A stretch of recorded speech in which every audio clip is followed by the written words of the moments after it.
mbalimbali. Tuna kitu kinaitwa vowels na consonants. Okay? Nikianza vowels na consonants. Sawa Mama Midu? Sasa nikianza na vowels.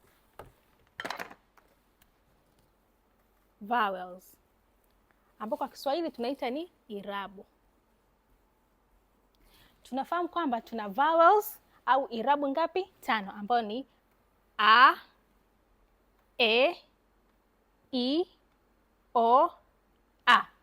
Okay? Katika hizi irabu 5 ni ukitamka ni tafadhali hakikisha una namna kuzitamka. Jaribu kumwambia mtoto when we say the vowels, mdomo always unakuwa wazi. Let's see. A, e, i, o, a. Kwa Kiswahili ni a, e, i, o, o. So when we say the vowels, our mouth is always open. Okay, these vowels. And a as in apple,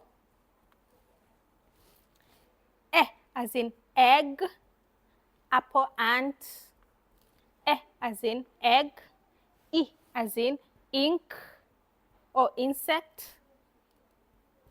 Okay, O as in orange or open.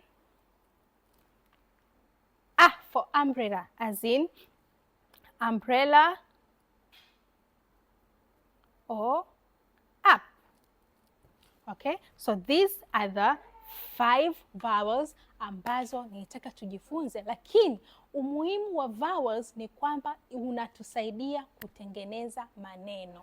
Maneno mengi sana yana vowels ndani yake. Ukiangalia hapa most of the words zinakuwa zina vowels, zina irabu. Kwa hiyo umuhimu wa vowels ni kutusaidia kutengeneza maneno mbalimbali. Karibu!